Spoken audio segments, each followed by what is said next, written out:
విజయదశమి వేడుకలు గోదావరి జిల్లాలో అంగరంగ వైభవంగా జరుగుతున్నాయి.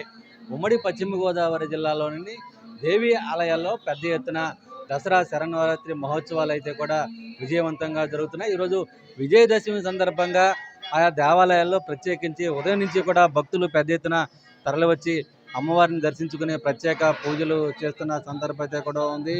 ద్వారకా తిరుమలలోని శ్రీ కుంకులమ్మ అమ్మవారి ఆలయంలో వైభవంగా ఉత్సవాలు జరుగుతున్నాయి. అలాగే భీమవరం మావుళ్ళమ్మ వారి ఆలయంలో కూడా వైభవపేతంగా ఉత్సవాలు జరుగుతున్నాయి.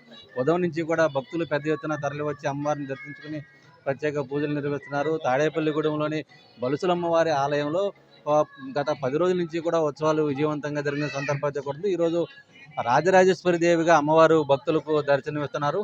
ప్రస్తుతం మనం ఏలూరులోని శ్రీ అంబికాదేవి ఆలయంలో ఉన్నాము. ఆ ఉదయం నుంచి కూడా భక్తుల తాకిడైతే కూడా దేవాలయంలో ఉంది.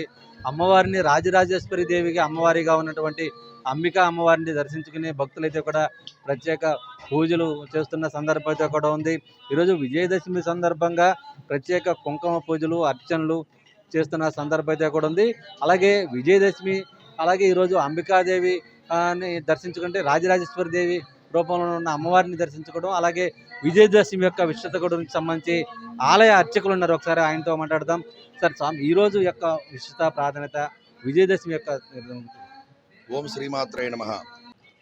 శత్రు పీడ తొలగడానికి, దుష్ట శిక్షణ శిష్ట రక్షణ గావించడానికి ఆ తల్లి జగన్మాత ఆది పరాశక్తి మహిషాసురుని వధించి మనకి ఈ విజయదశమి అనేటువంటి పండుగను ప్రసాదించింది.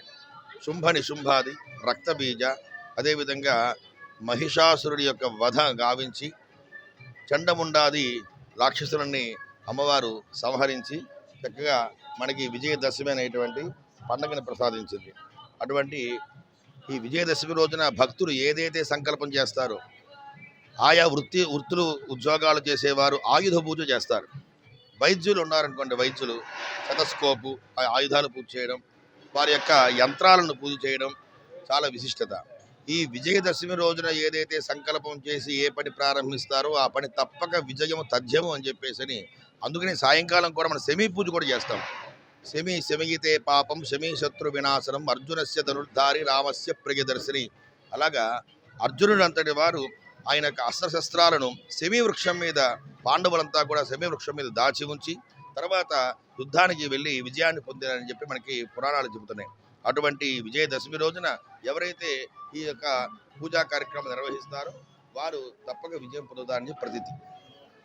మొత్తానికి ఈరోజు విజయదశమి సందర్భంగా పెద్ద ఎత్తున భక్తులు ఆలయాలకు తరలి వస్తున్న అమ్మవారిని పూజిస్తున్న సందర్భం అయితే కూడా ఉంది. మరోవైపు ఈరోజు ఆయుధ పూజ నిర్వహించడం, అలాగే శమీ పూజలు నిర్వహించడం, అలాగే వృత్తి పూజలు నిర్వహించడం కూడా పెద్ద ఎత్తున జరుగుతున్న నేపథ్యంలో అందరూ కూడా ఉదయం నుంచి కూడా భక్తులు అమ్మవారిని దర్శించుకుని ప్రత్యేక పూజలు నిర్వహిస్తున్న సందర్భం అయితే కూడా కనబడుతుంది. ప్రసాద్తో శ్రీనివాస్ టీవీ ఏలూరు నుంచి.